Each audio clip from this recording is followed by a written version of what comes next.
महाराष्ट्राच्या विधिमंडळाचं अर्थसंकल्पीय अधिवेशन संपल्यानंतर ही जी प्रेस कॉन्फरन्स झाली, ही नक्की प्रेस कॉन्फरन्स होती की घर कोंबड्यानं दिलेली बांग होती? अहो, आपल्याला घरी बसणं इतकं आवडतं की विधान परिषदेचे आमदार असूनही तुम्ही विधिमंडळाच्या कामकाजात सहभागी न होता घरातच बसून प्रेस कॉन्फरन्स घ्यायची.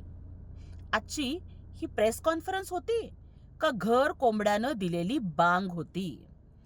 आजच्या संपूर्ण प्रेस कॉन्फरन्समध्ये मोदी साहेब, शिंदे साहेब यांना शिव्याशाप देणं, जळफळाट करणं याच्याशिवाय दुसरं होतं तरी काय?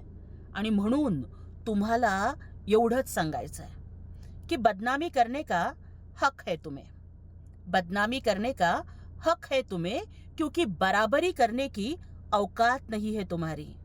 उद्धवजी, तुमचा प्रवास कॅमेरापासून सुरू झाला आणि तो आज कामरापर्यंत येऊन संपला. कॅमेरापासून ते कामरापर्यंतचा तुमचा प्रवास बघून आम्हाला तरी तुमची कीव येते. अहो, किती प्रश्न तुम्ही विधिमंडळामध्ये उपस्थित केले, जनतेच्या किती प्रश्नांच्या वरती तुम्ही पोटतिडकीनं विधिमंडळाच्या पटलावरती आवाज उठवला, किती गोष्टींचा तुम्ही पाठपुरावा केला. कधी तुम्ही कॅमेऱ्याच्या प्रेमात होतात आणि आज तुम्ही चॅनेलच्या बूमच्या प्रेमात पडलात. तुमचं जनतेबद्दलचं प्रेम हे पूतना मावशीचं आहे. राहता राहिला प्रश्न गद्दारीचा आणि खुद्दारीचा. अहो, त्याचा निकाल तर 2024च्या निवडणुकामध्ये महाराष्ट्राच्या जनतेनं लावलेला आहे. त्यांनी निर्विवाद बहुमत देऊन सिद्ध केलंय की हिंदुहृदय सम्राट बाळासाहेब ठाकरेंच्या विचारांचे सच्चे वारसदार हे एकनाथजी शिंदे साहेब आहेत. शिंदे साहेबांच्या नेतृत्वाखालची शिवसेना ही खुद्दार सेना आहे. पण तुम्ही मात्र कधी काँग्रेसकडून, कधी समाजवादीकडून, कधी पवार साहेबांच्याकडून सतत उधारीनं जो तुमचा पक्ष वाढवताय ना, त्यामुळे तुमचा उबाठा आता उधार सेना झालाय. त्याची तुम्ही जरा काळजी करा. राहता राहिला प्रश्न सौगाते मोदीचा. उद्धवजी, आपण विसरलात का?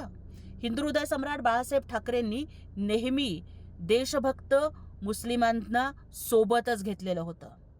अहो, साबीर शेख साहेबांना त्यांनी मंत्री केलं होतं, हे तुम्ही विसरलात?